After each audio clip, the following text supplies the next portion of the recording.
Saludos a todos los amigos, estudiantes de medicina, residentes en adiestramiento, cirujanos y público en general que tenga la oportunidad de ver esta videograbación que estamos realizando hoy, 3 de julio del 2010, al doctor Juan R. Vilaró Nelms.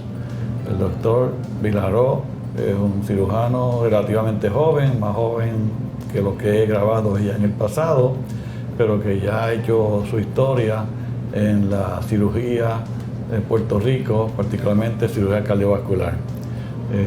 El doctor, le agradezco que haya aceptado la invitación, Juan, de estar aquí conmigo el día de hoy. Y como te expliqué, pues lo que quiero dialogar contigo más o menos por espacio de una hora sobre los aspectos personales tuyos, donde naciste, tus padres, tus hermanos, con quién te casaste, tus hijos.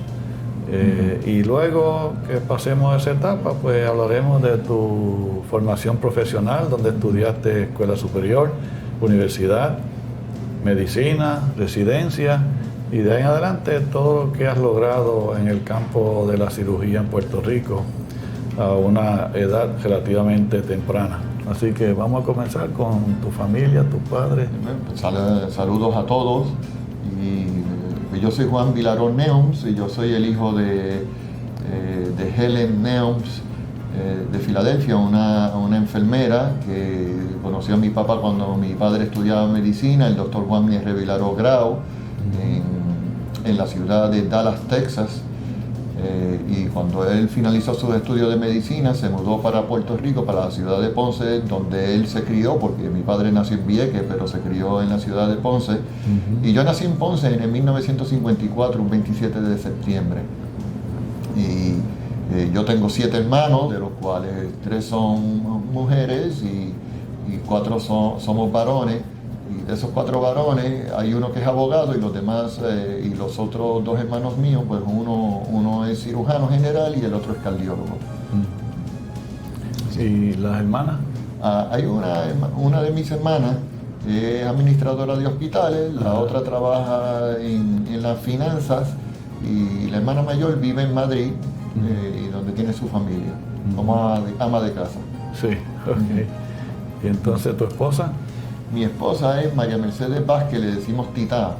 Ella estudió medicina un año antes que yo y entonces se graduó de radiología de la Universidad de Jefferson en Filadelfia, pero nosotros tenemos 3 hijos. Ella ejerce aquí en Puerto Rico, tenemos 3 hijos.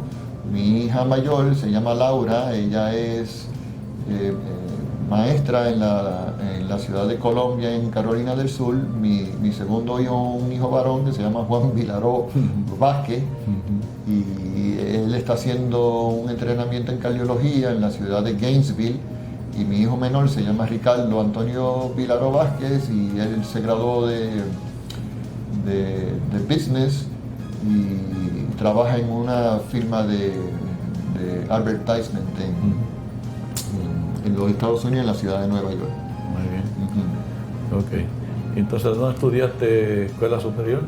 Dice, yo me gradué de escuela superior del Colegio de La Salle en Bayamón, un colegio de hermanos católicos que están consagrados a la educación. Después de eso, pues estudié en la Universidad de Puerto Rico, donde hice un bachillerato en ciencias naturales, en biología. Luego, hasta el 1976, del 1976 al 1980, estudié en el recinto de ciencias médicas de la Universidad de Puerto Rico. Ahí, en ese recinto, cuando terminé la escuela de medicina,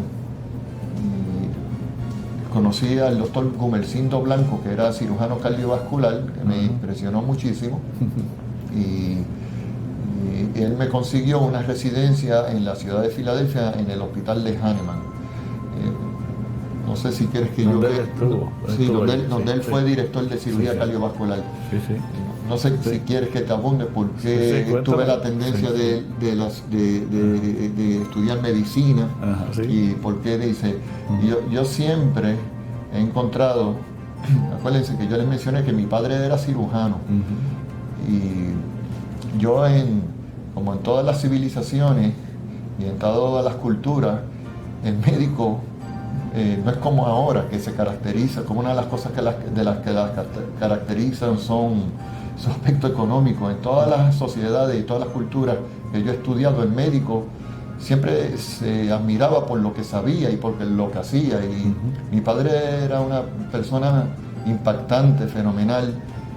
Y yo admiraba mucho lo que sabía, lo que hacía y cómo la gente le respondía.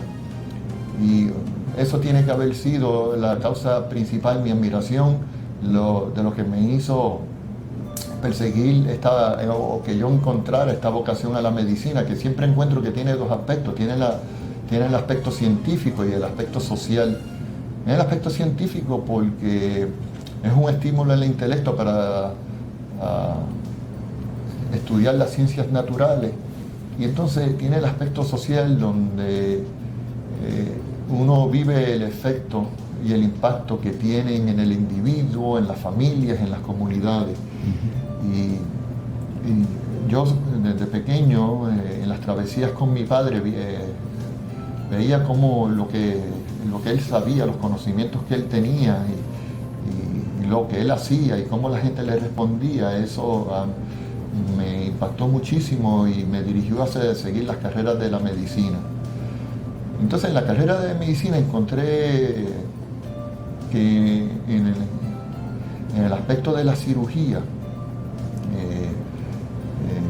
la intensidad de los problemas, la intensidad de los tratamientos, me transmitían que yo podía vivir de una manera intensa y en cierto modo pues era como un estimulante. Y pues por eso he encontrado eso en la cirugía, que en la intensidad de las pasiones que se debaten desde el punto de vista de la cirugía, pues fascina y hace que uno, pues, hasta que uno se embriague y siga con esta profesión. Y mi esposa se queja muchísimo porque se dice que no cojo vacaciones. Mi vida está diseñada para coger vacaciones, y yo le digo a ella, dice, mis vacaciones están en llegar aquí a mi casa todos los días. Pero ella se queja y dice, no, que hay que coger un descanso, y dice, estoy de acuerdo con ella. A medida que pasan los años, pues, claro, pues uno se da cuenta que pues sí, pues hay que coger un descanso para contemplar también y dejar de ser un jugador. Exacto, sí. Ser espectador. Sí, ser espectador un poco, sí. Pero es fascinante la intensidad del drama que uno vive desde el punto de vista de la cirugía. Cuando terminaste en el 80, medicina en el recinto, don Gumersindo Blanco era el jefe de departamento. Sí, él era el jefe del departamento de cirugía de la Escuela de Medicina de Puerto Rico, y yo le solicité, como él había sido jefe del departamento de cirugía cardiotorácica, había sido un pionero había sido un pionero en la cirugía cardiovascular en una de las cunas, que fue la ciudad de Filadelfia, donde se desarrolló la bomba extracorpórea con el doctor Gibbons. En el vecino hospital de Jefferson estaba el doctor Bailey, el doctor Bailey, que fue uno de los pioneros de la cirugía cardíaca. Y todo el mundo, cuando yo llegué al hospital de Hahnemann y él me consiguió la residencia allí, me hizo las recomendaciones y me aceptaron para hacer la cirugía general, y después yo hice cirugía cardiovascular allí también. Hice 5 años después, porque la cirugía general toma 5 años y después uno completa 3 años más de cirugía cardiotorácica. Pero la admiración que le tenían y el recuerdo que le tenían al doctor Gumersindo Blanco es legendaria. Allí estuvo también Alberto Adams. El doctor Alberto Adams, que lo conocí puertorriqueño también, sí. Muy bien. ¿Y qué impresión tiene de don Gumersindo? ¿Cómo te impactó ese señor? Sí, don Gumersindo es un paradigma. Es una persona dotada de muchas facetas, en el arte, en la ciencia, en las destrezas. Era formidable estar con él. Era una inspiración. Tú sabes que él hacía un dibujo de lo que de Sí, la sí, operación que esa hacía legendaria, cardíaca, sí. ¿no? Dice, porque fíjese que da la casualidad que cuando yo termino un caso de cirugía en la sala de operaciones, yo me quedo escribiendo la nota operatoria. Sí. Y desde que era residente, y las órdenes, y porque antes, ahora se pueden dictar. Y hasta le decían, mira, y aquí en Puerto Rico toda mi vida ha sido así. Si yo termino un caso, yo no me voy afuera, yo me quedo así al lado del paciente, con el anestesiólogo, en lo que le ponen los vendajes, en lo que lo pasamos de la camilla, yo mismo lo acompaño al intensivo, y escribo y dice, el doctor Blanco. El doctor Gumersindo Blanco hacía eso mismo. Terminaba un caso, se sentaba y entonces no tan solo escribía la nota operatoria, escribía los dibujos de la patología que encontraba, pero obviamente ese es un arte que yo no tengo. Dice, muy bien. Así que fue una inspiración para ti, doctor Gumersindo Blanco. Y mi padre. Sí, tu papá, que te instigaron a que estudiaras, fueron tus ejemplos. Yo estudié, fue muy, tuve mucha suerte porque después de la cirugía general en Filadelfia, tuve mucha satisfacción porque conocí muchos profesores importantes allí, porque rotábamos por diferentes hospitales, en el famoso hospital de San Christopher, en el famoso hospital de Children's Hospital de Filadelfia, y conocí muchos cirujanos que fueron jefes y que fueron pues, pilares y todo, pude establecer mucha relación profesional con ellos que fueron estimulantes en el desarrollo de mi vocación.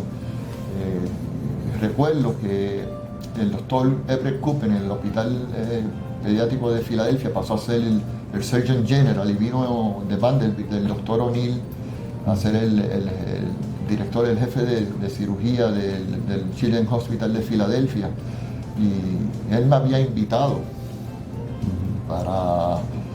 para que yo siguiera residencia en cirugía pediátrica. Y entonces, sabiendo del calibre que él era, acuérdense que yo en esa etapa yo estaba en la cirugía general, pero yo quería perseguir la cirugía cardiotorácica, que era donde yo encontraba donde el drama era más intenso. Y entonces yo le agradecí muchísimo y le pedí que por favor me escribiera una carta de recomendación al doctor Montt, que era el jefe de cirugía del departamento de cirugía cardiotorácica de Hahnemann, y pude conseguir esa residencia. Esa residencia pues tomó 3 años, que es lo que se acostumbra ahora, de los cuales estuve 6 meses en Londres, que fue una experiencia muy buena.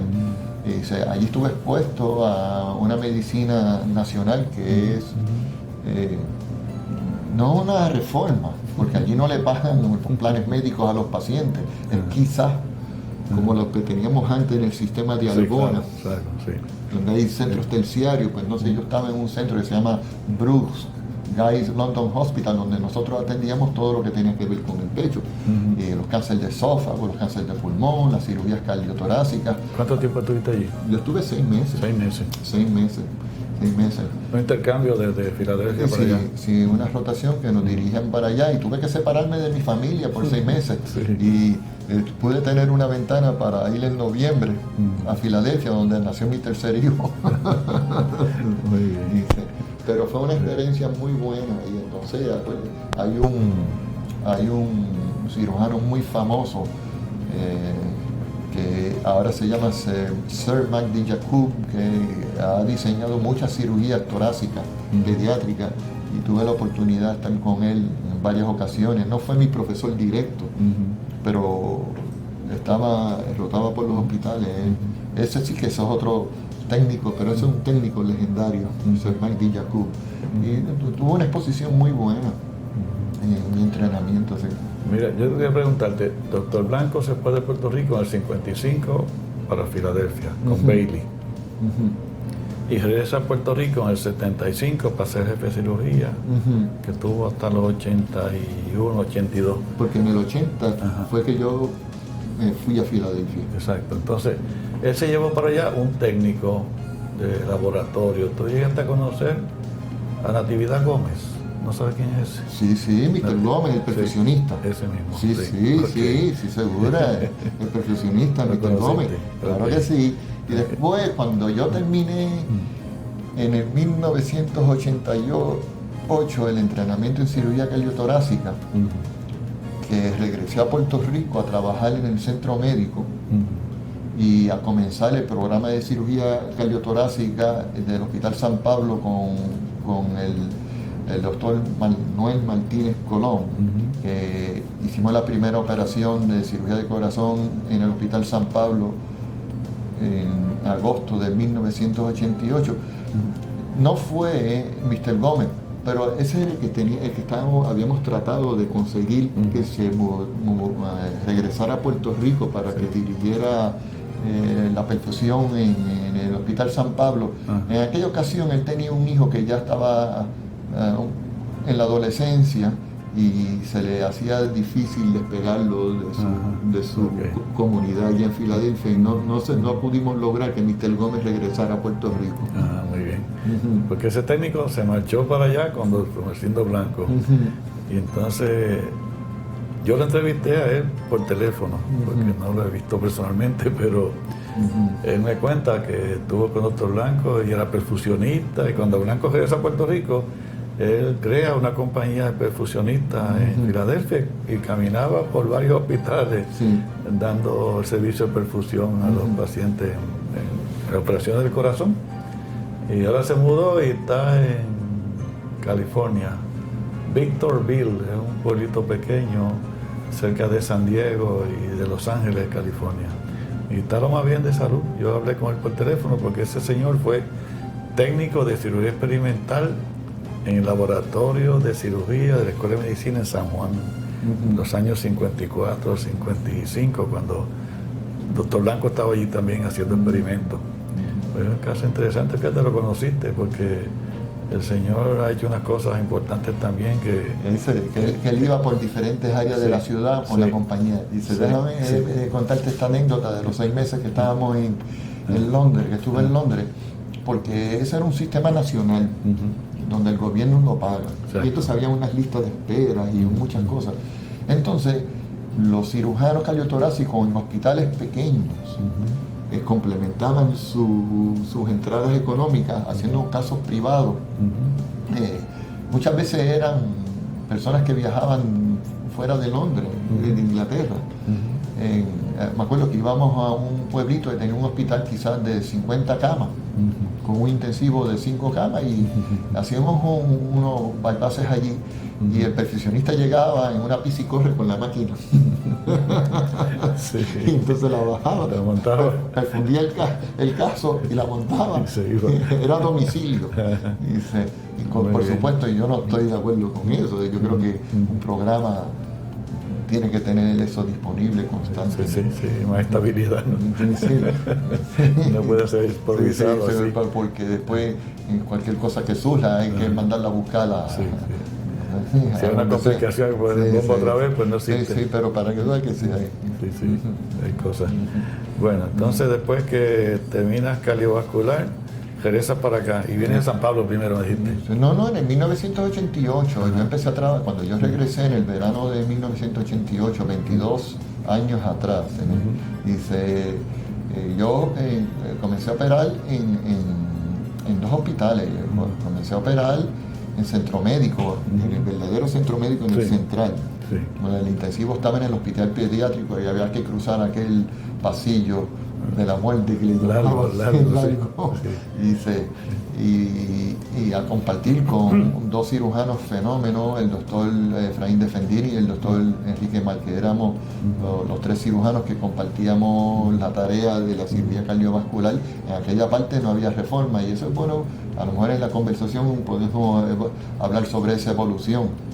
Y entonces en aquel mismo momento yo operaba en el Hospital San Pablo, que habíamos comenzado a hacer cirugía cardiovascular y torácica. Y es interesante que nosotros calculábamos que ese primer año en San Pablo, cuando se cumpliera un año el calendario, íbamos quizás a hacer 250 casos. hicimos 600. Mira, el primer año. El primer año. Sí. Y entonces yo operaba 2 días a la semana en el centro médico y estas cosas no vienen. Acuérdense que aquellos eran pacientes que le llamaban PASME, porque no tenían planes médicos. Exacto. Public Assistant System Medical Indigent, qué nombre más feo. Y entonces eso cambió después con la reforma. Y entonces en San Pablo parece que en Puerto Rico había una necesidad tan grande que habíamos calculado que íbamos a hacer 250 casos y terminamos haciendo 600. Y después ese programa siguió creciendo hasta llegar a 900 casos al año. Dice, pero yo operaba 2 días en centro médico y 3 días en San Pablo. Dice, cuando operé en centro médico, que usted era el jefe del departamento de cirugía, yo tuve la oportunidad de conocer muchos residentes muy buenos que después lograron y parece que se estimularon a seguir cirugía. Y hay diferentes, puedo comparar con Anselmo Alonso, que en paz descanse, el doctor Iván González Cancel, el doctor Juan Hernández, el doctor Rodríguez Vega, siguió cirugía cardiotorácica y sobre todo un cirujano que yo creo que en el momento es un premier surgeon de Puerto Rico, el doctor Sid Quintana Rodríguez, de lo cual me enorgullezco de compartir con él, porque yo creo que él es un cirujano fenómeno. Así que ese terminó cirugía en el 89 cuando yo era jefe y González Cancel también, en el 89. ¿Cuántos cirujanos cardiovasculares ahora en cardiovascular? En el centro cardiovascular ahora mismo nosotros tenemos 10 cirujanos cardiovasculares. 10. Somos 10. ¿Cuántas salas son? Y son 6 salas de operación. 6 salas de operación. O sea que hay guerra. Sí. Para compartirla. Tienes que compartir algunos días con otros, sí. Sí, muy bien. Hay que compartirla, sí. Y acuérdense que uno dice que yo siempre pienso que en la estructura de un cirujano cardiovascular hay muchos elementos.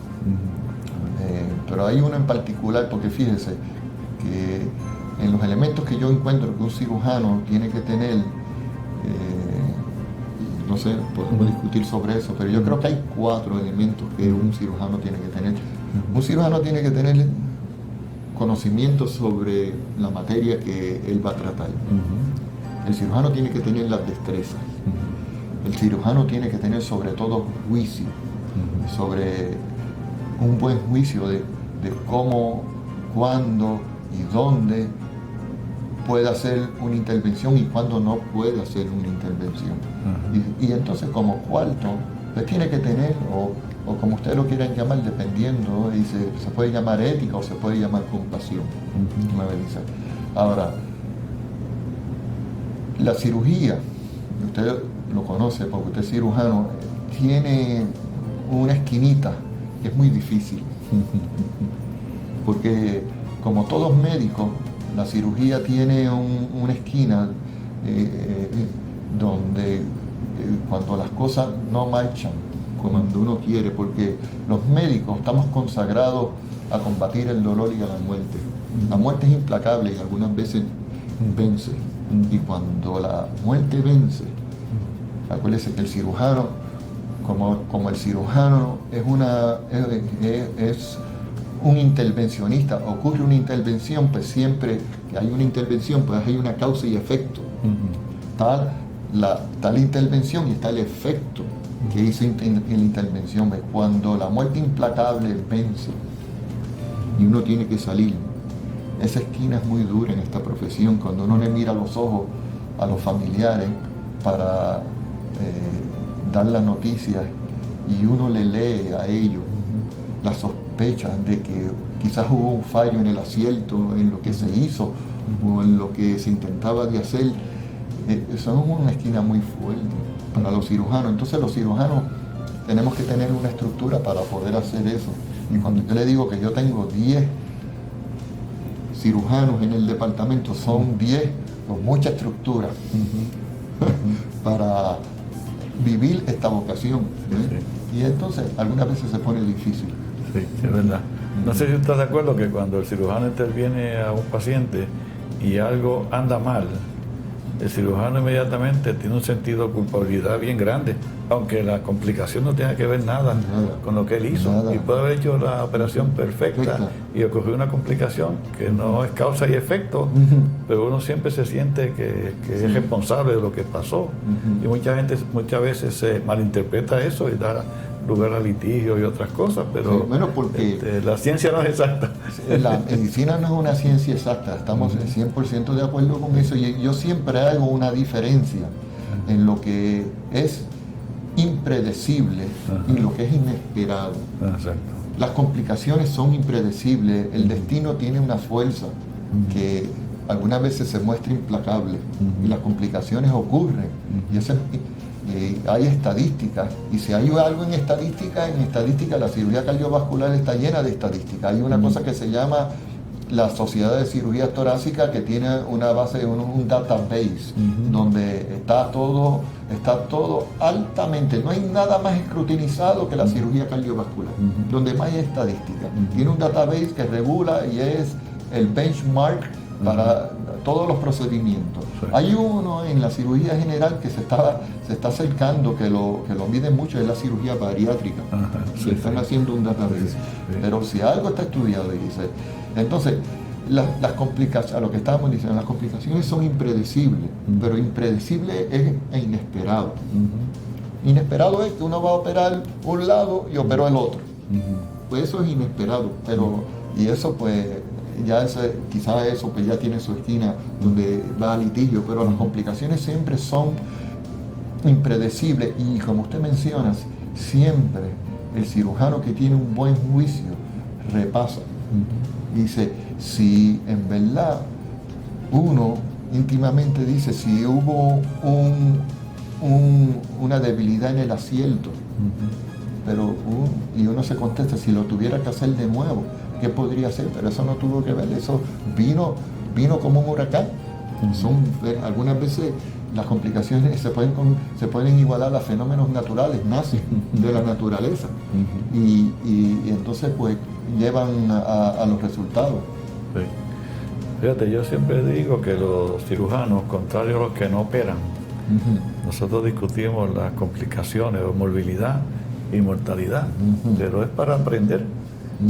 Y evitar si hizo el error o otro, o tuvo un caso difícil que no resultó en lo esperado, pues lo discutimos, pero para mejorar tanto el cirujano como los que estén escuchando la discusión de los casos. Y es para que no le ocurra a otro cirujano, y al que le ocurrió que trate de superarlo. Nosotros tenemos en el departamento de cirugía, hacemos una reunión mensual donde discutimos las cosas administrativas, pero se le dedica un tiempo a lo que se llama mortalidad y morbilidad, donde uno discute precisamente eso, y uno pues trata de escoger, yo trato de escoger, porque siempre hay que tener un cuidado importante en estas actividades de la confidencialidad. Dice que como hay muchos participantes, que no se percole en la comunidad una discusión de un resultado adverso. Pero siempre se hace precisamente con eso, por una garantía de calidad, de un control de calidad, tanto para el médico como para la institución. Y siempre se trata de escoger casos donde se puedan repasar todos los conceptos que están implicados en esa actividad y para mejoramiento. Incluyendo la indicación para operar, los procedimientos y toda la indicación, los requerimientos, el procedimiento, las alternativas posibles y el cuidado postoperatorio, que es muchas veces decisivo en estas cosas. Es decir, el cuidado postoperatorio muchas veces es más importante que el acto operatorio en sí. Exactamente, dice, y la diferencia muchas veces dice que el cuidado postoperatorio, y lo considera el Colegio de Cirujanos, es indelegable. Es indelegable. Sí, tiene que estar el cirujano ahí. El cirujano siempre, hasta que ya se borre todo efecto de la cirugía, aún después que se haya dado de alta, el cirujano lo tiene que seguir hasta que ya el efecto de la cirugía técnicamente se haya borrado. Exacto. Y mencionaste que esa institución que supervisa, tiene estadísticas de todo procedimiento, ¿no? Lo que es la mortalidad en tal y tal lugar. Yo estuve operando, nosotros en el centro cardiovascular se abrió en el 1992. En aquellos momentos, habíamos mencionado anteriormente, existía el sistema de Albona, donde no había reforma, donde el gobierno se hacía cargo de los pacientes que no tenían los recursos para acogerse a un plan médico. Pero en el cardiovascular se operaban de las dos. Pero había una lista grande de pacientes que había que atender. Y para mí fue muy satisfactorio, de mucha satisfacción personal y profesional, haber participado en esa etapa de mi vida con el doctor Defendini, el doctor Enrique Márquez, en esa etapa donde yo les había mencionado anteriormente, los médicos se conocen en la comunidad por lo que saben y por lo que hacen y cómo la gente, no porque sean un ente económico importante. Y entonces nosotros atendíamos pura vocación allí y atendíamos muchos pacientes donde no se tenía, que no tenían los recursos. Dice, entonces, usted estuvo envuelto en esa etapa cuando nació la reforma. Y entonces la reforma, cuando se estableció la reforma, pues desde el punto de vista cardiovascular en Puerto Rico, yo tengo que decirlo a clara voz, que la reforma ha sido un fenómeno para la población de Puerto Rico en términos de cuidado cardiovascular. Los pacientes médico indigentes de Puerto Rico tienen un cuidado de primera, desde el punto de vista para encontrar su cuidado. Se puede perfeccionar, pero él dice, bueno, yo les digo que yo tenía lista y cuando apareció la reforma, en esos momentos estaban llegando todos estos muchachos y la lista desapareció. Y de hecho, yo me retiré de la escuela de medicina porque me sentí que no hacía falta. Porque siempre daba mucho trabajo estar yendo de dos hospitales a otro. Y entonces, en el 1997 me retiré de la escuela de medicina y ya habían llegado muchos de los muchachos, ya había la reforma y todo. Dicen que no tenían, ellos contaban con conseguir acceso a cualquier cirujano. Entonces pues me pude localizar solamente a vivir quizás más tranquilo en el Hospital San Pablo. Pero le tengo que confesar que por una temporada viví un vacío, no por compartir eso que compartía antes y esa intensidad que salía temprano por la mañana y llegaba tarde por la noche, con ese compromiso. Y entonces pues, estuve 5 años en el Hospital San Pablo viviendo mi vocación muy felizmente, y en el 2002, por asuntos que estaban ocurriendo en las políticas de Puerto Rico y en el aspecto de salud y especialmente en el centro cardiovascular, me solicitaron que regresara. Y entonces a dirigir el departamento de cirugía. Entonces pues desde el 2002 hasta el día de hoy pues he estado dirigiendo el departamento de cirugía allí en el centro cardiovascular. Y pues tenemos todas las actividades estas que estamos mencionando, de las que se incluyen la revisión de pares, que es una actividad que se hace para el mejoramiento de la calidad del hospital y del facultativo. Muy bien. ¿Tienes residentes de programas de cirugía general o no pasan por ahí los residentes?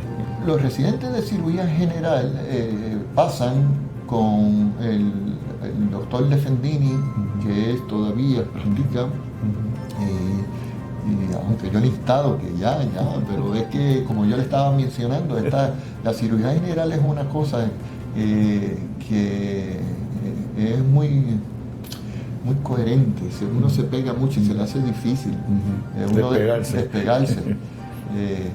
yo siempre me decían, ¿cuándo tú te vas a retirar? Y yo dice, no encuentro el día. Sin embargo, tengo que confesarle que cuando mi esposa logra que me coja 2 semanas de vacaciones, me coge como 2 días. Detoxificarme del hospital. Y lo noto cuando regreso, volver a asumir todas estas responsabilidades donde la vida y la muerte se enfocan de una manera tan dramática. Pues me cuesta, pero ya en 24 horas uno entra en calor y está de nuevo en la cosa. Pues allí los residentes de cirugía rotan porque es un requerimiento de su programa. Dice, pero no existe un programa de residencia cardiovascular y tiene una explicación. Tiene una explicación. El cirujano cardiovascular, como en todas las órdenes de la cirugía, quizás usted me pueda abundar sobre eso, en todas las órdenes de la cirugía necesitan tener cierto volumen de casos para mantener una proficiencia. Exacto, sí. Entonces, un programa cardiovascular pues debe tener por lo menos 250 casos al año para que exista. Si es de 2 cirujanos, porque se considera que un cirujano cardiovascular haga de 100 a 125 casos de bomba extrapolpada de perfusión al año. Y si nosotros estuviéramos produciendo un cirujano cardiovascular todos los años, ya sobrepasaríamos la necesidad que hay en Puerto Rico. No quiero hacer esto lucir como que esto es una justificación para una élite, todo lo contrario. Todo lo contrario, ¿ves? Dice, pero que los cirujanos tienen que alcanzar cierto volumen para mantener su proficiencia. Claro. Sí, los que se marchan a Estados Unidos, de los que se gradúan aquí de cirugía general, pues regresan, casi todos han regresado, yo pero creo. Hay unos cuantos cirujanos en Estados Unidos que han tenido una trayectoria. Hay uno que se llama Carmelo Figueroa, que se graduó con mi esposa, que es cirujano en el sur de los Estados Unidos, no recuerdo exactamente en qué ciudad. Está Francisco Aravía, que está en la ciudad está en Arizona, y hace cirugía de trasplante.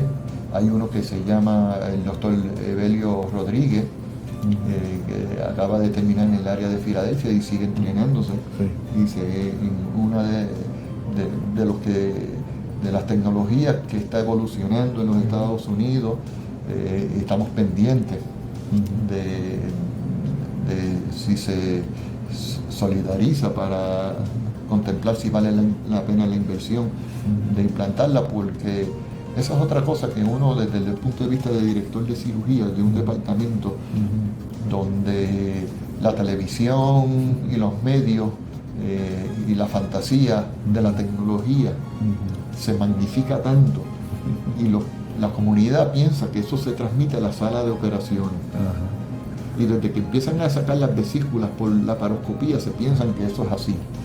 Y desde el 1980 en la ciudad de Filadelfia, con el doctor Matsumoto, nosotros hacíamos las cirugías endovasculares con láser. Todavía no hemos podido desarrollar esa tecnología. Sin embargo, están los Star Wars y las personas piensan que eso está a la vuelta de la esquina, y no es tan sencillo, no es así. Todavía la tecnología ha avanzado mucho, pero es básicamente la misma que se hacían 20 años atrás, por lo menos en la parte de cirugía cardiovascular. Y yo siempre recuerdo recientemente uno de los jefes de cirugía del Cleveland Clinic, ¿estamos a tiempo?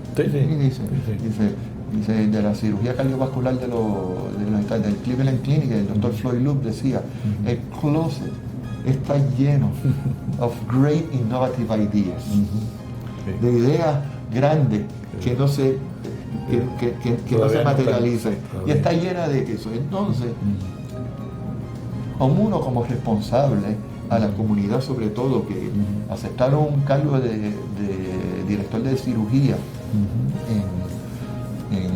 en una institución como el Centro Cardiovascular de Puerto Rico, que hacemos 1.700 casos de cirugía de bombas al año. No son muchos en los Estados Unidos que se hace eso. Dice, cuando yo llegué a ser director de cirugía en el 2002, la mortalidad era aceptable. Pero era 2 veces lo del estándar nacional.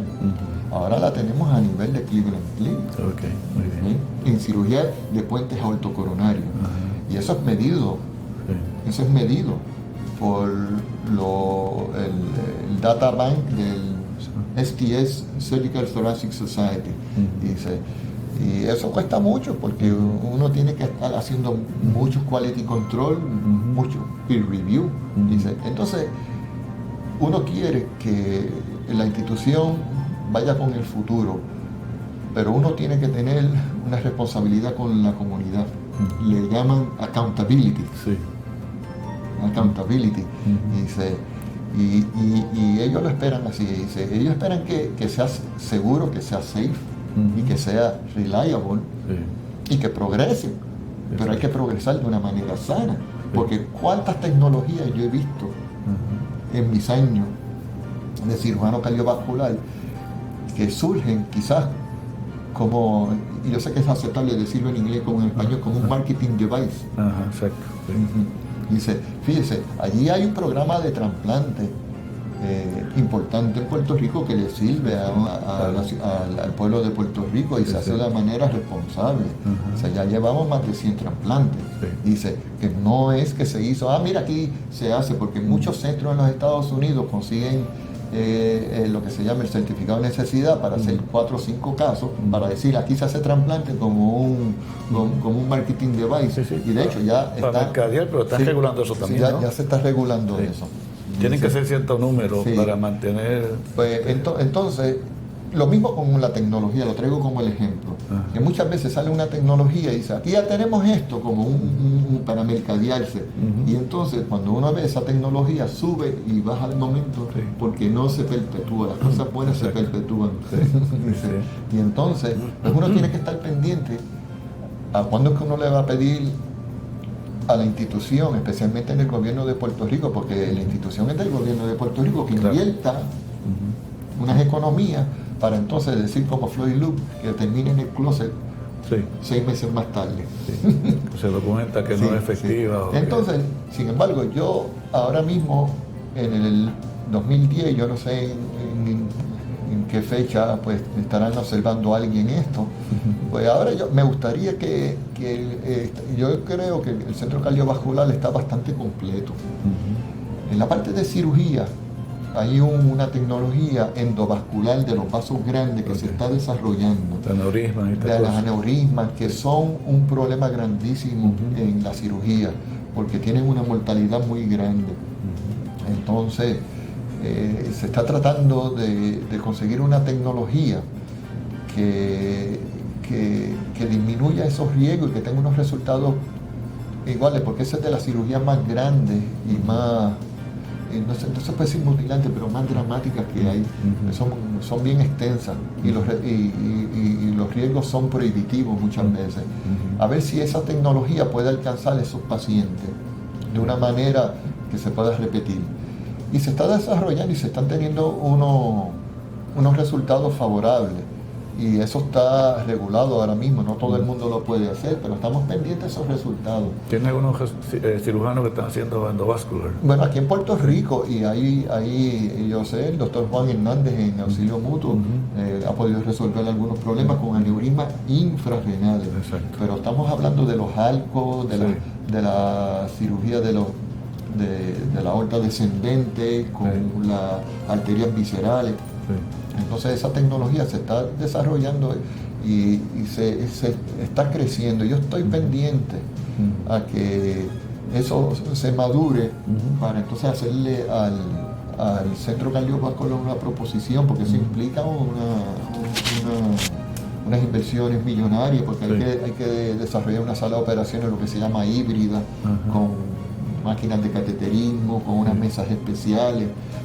Y hay que tener cirujano que esté proficiente en hacerlo. Y me gustaría que el departamento y la institución, cuando eso madure en su momento, pues la considere, y creo que sí, yo creo que estamos bien. Ya estuve hablando con los directores y tenemos un área preparada para eso. Lo que sí es que ya las tecnologías no son unas tecnologías que uno prepara que alcancen a todo el mundo. Todavía eso ya son segmentarias, eso es para un segmento. Dice, todavía hay pacientes que uno no puede alcanzar. Pues yo digo que hay dos tipos de pacientes que uno no puede operar.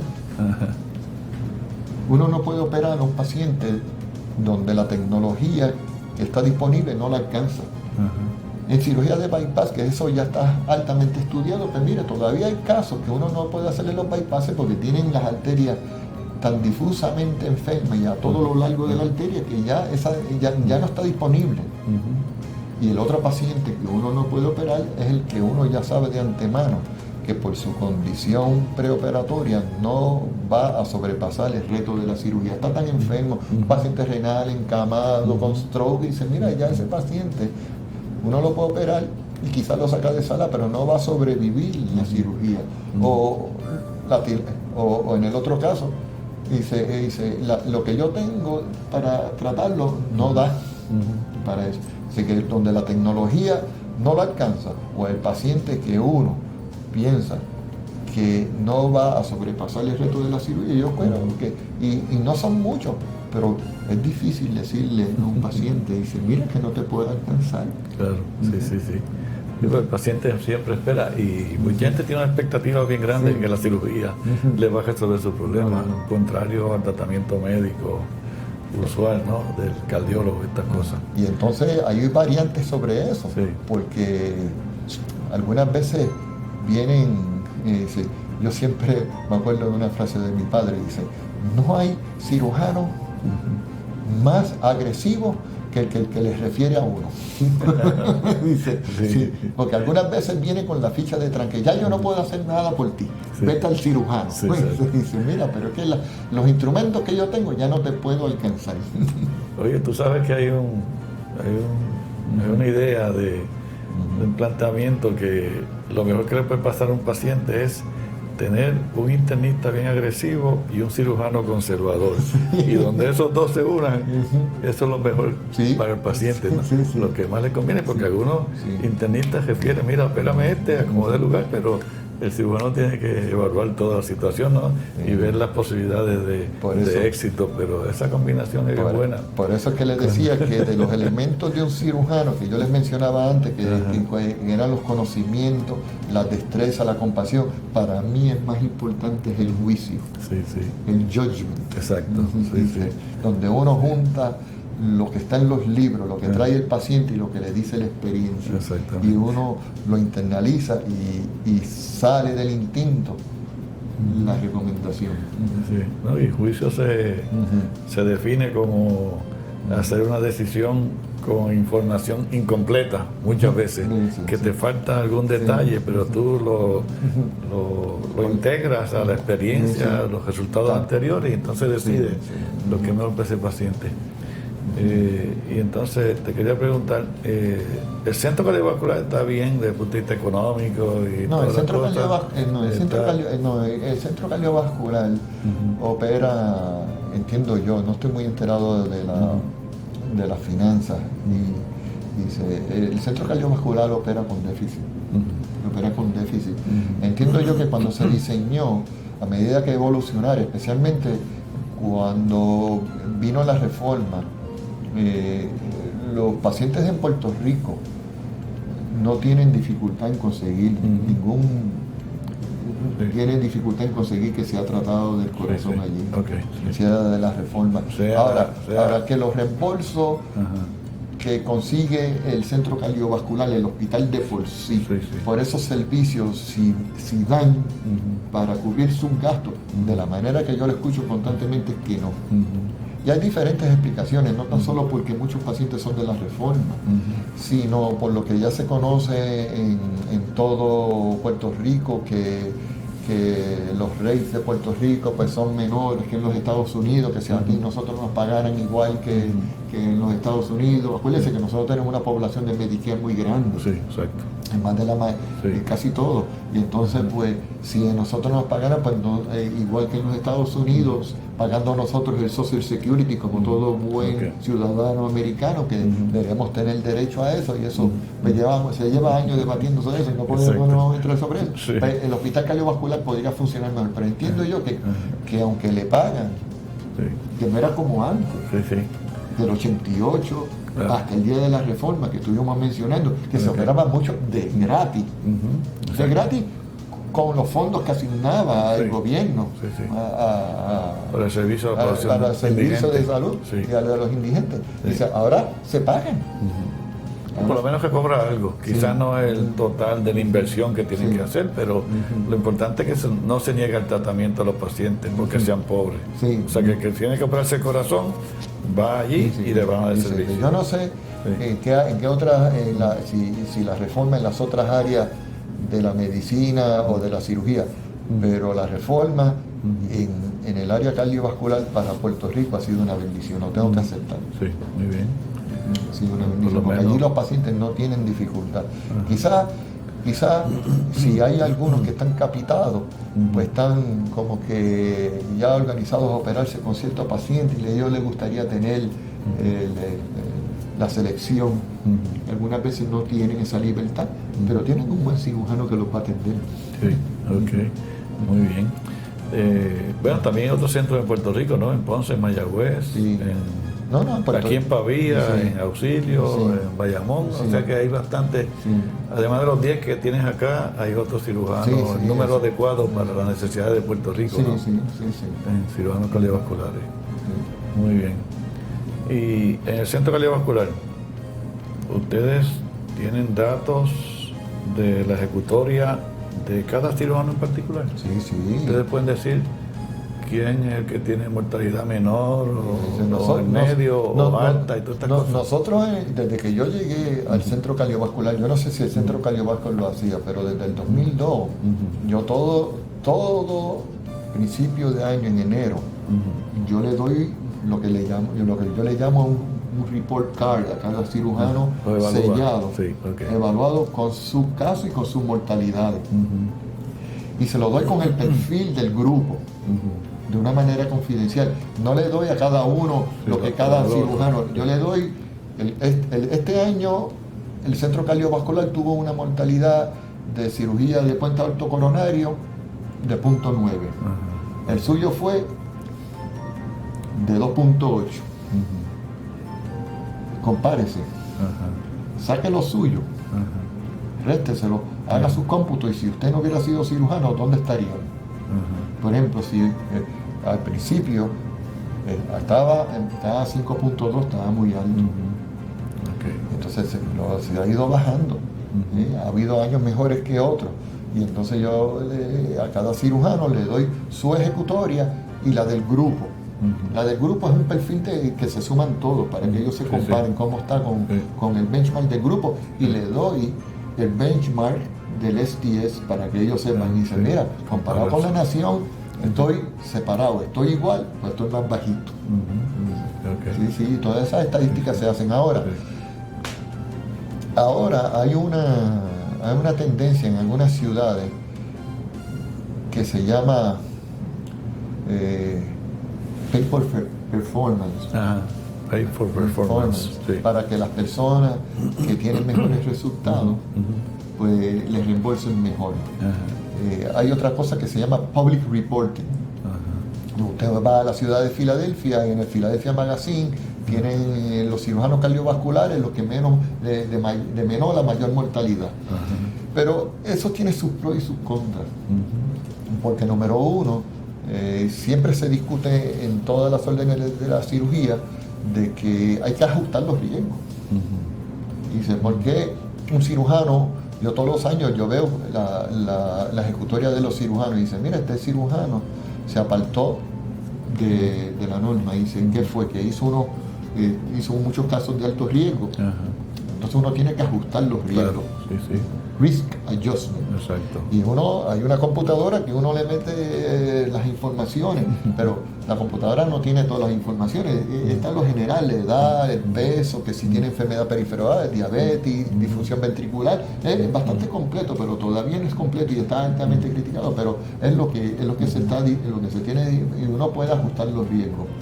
Ahora, the ultimate risk adjustment es un peer review. Claro. Porque el peer review, la revisión de pares, donde un grupo se sienta y mira los casos, le dice sí, entonces estudia los récords, estudia los casos. Ese es el que dice sí, estos eran casos de alto riesgo. Y entonces el que dice, mira, la ejecutoria aquí fue aceptable, marginal, o se desvió. O deficiente. Sí. Y entonces, pues allí... dice, cuando uno hace una revisión de pares para un colega como propósito de mejoramiento de calidad para su profesionalismo, pues, está muy bien. Pero cuando se hace bajo unos aspectos legales, es puramente rancio y difícil. Sí.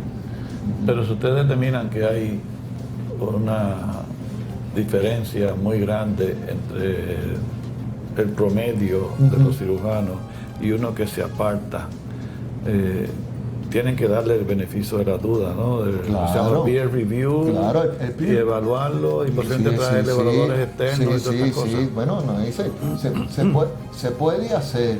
Eso es una cosa muy compleja. Cuando un cirujano se aparta de la norma, ya los estatutos piden que es un candidato para una revisión de pares, para explicar precisamente eso. Y dice, ¿por qué se apartó de la norma? Que fue que hizo muchos casos de alto riesgo, pensante y bueno. Pero si no fue así, entonces ¿qué pasó?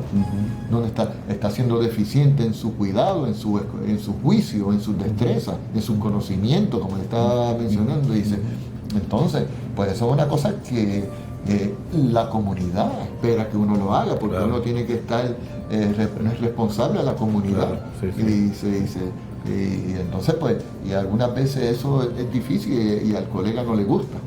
Pero cuando alguien se aparta, pues hay que, es una obligación. Claro.